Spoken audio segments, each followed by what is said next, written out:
Hey Queen, so have you ever had that thought of, oh my god, I'm doing something wrong, this is really weird, I feel like I'm doing something wrong, like I'm in trouble for thinking, feeling, or acting a certain way, like I shouldn't really believe this, I really shouldn't think about this, I really shouldn't feel this way about XYZ. Have you ever had that feeling, right? Everyone has. Why?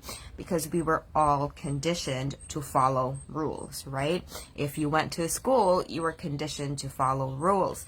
If you, that's really the biggest thing, education. If you were someone who grew up in some sort of religion, then you were also conditioned to follow the rules of that religion, right? Personally, grew up Catholic and went to a Catholic school, right? So there were a lot of things that I learned that really, of course, affect how I perceive the world now.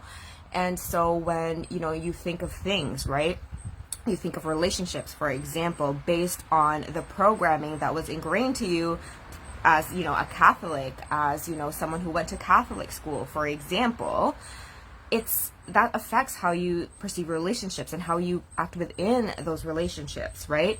And I was talking to a client the other day about, growing up, as, XYZ religion, and then how it really affects their femininity and their ability to tap into their feminine energy, their femininity in their relationships. And this is really an interesting thought, because I also thought about this, about like, growing up Catholic and going to a Catholic school in uniforms, right? Like, we wore skirts, right? And it's kind of like, you have to make sure that you act prim and proper. Make sure your legs are closed, right? When you sit, because you're wearing a skirt, you don't want people to see your coochie.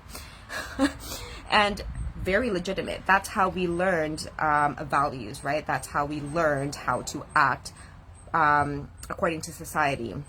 So when we start tapping into our feminine energy and receiving and literally opening our legs, that programming hits us in the face, right? It hits us in the face because, that's what we were told. We were told to keep our legs crossed, right? Or closed.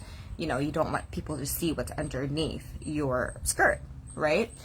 And, when you have that feeling of doing something wrong, there's some shame in that, right? And we like to protect ourselves from the shame. We like to protect ourselves from the eyes of society, of people, based on their expectations, and it can really fuck us up when we make decisions in our relationships. And like that, just that feeling of doing something wrong, in order for you to move past that, and in order for you to really make decisions based on your desires, you want to get really clear as to where that programming came from. Explore and look within you as to where that belief came from. So for example, in our society, right, like let's just say, being a Catholic, right, you have to be modest. Like let's just say that's how I learned that that value of being modest as a female, being a Catholic. And so if you want to look at that, and if you are someone who is a Catholic and you really wants to explore their sexuality, maybe you're someone who is exploring being, if you know deep down that you're bisexual, and then there's some shame in that. Look at your previous programming to see where that came from. And then once you figure that out, think of, obviously you can see the limit in that, right? You can see the limiting belief, because that's what we're told. We're told to explore our limiting beliefs. And so, which is valid, but it's not just limiting. The belief is there for a reason. Your mind is believing that way because it has benefited you in the past. So when you're doing the work to really shift your beliefs, it's not enough to just look at the limits of it.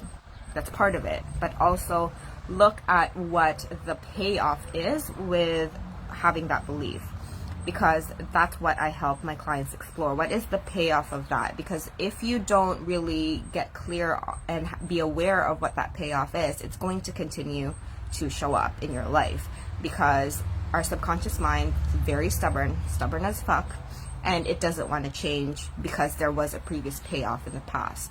So for example, being modest, which was the example that I used earlier, if you were taught as a Catholic to be modest, and to, act right, that has served you a lot in the past. Acting good has served you in the past, right? And in what ways has it served you? For example, being modest for me made me feel like I belonged in a group, right? It made me be likable. It won me awards in school. It made me want to study, what made me want to get better, which that is still serving me now. And so if you can't see the other side of it, then it won't change. Like, that previous programming will always continue to develop.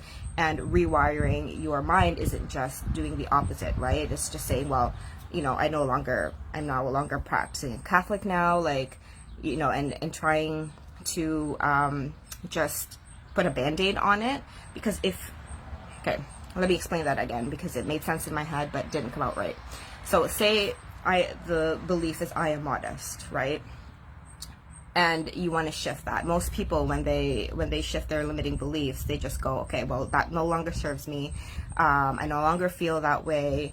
I want to believe this XYZ instead. That no longer serves me, which is definitely part of the work.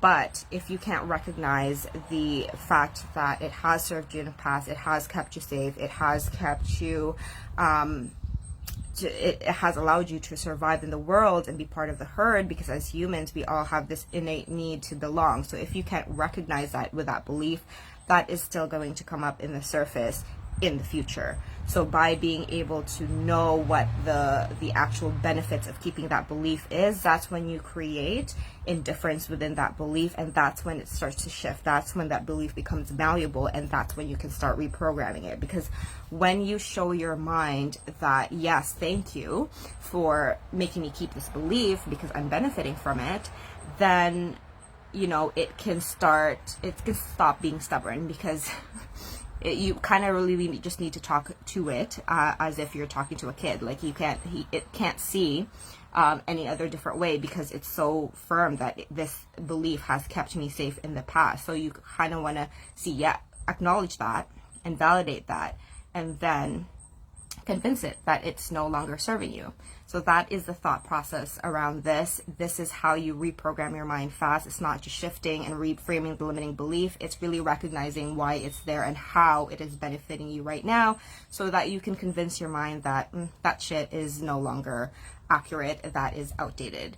So do both of these things and see how it goes.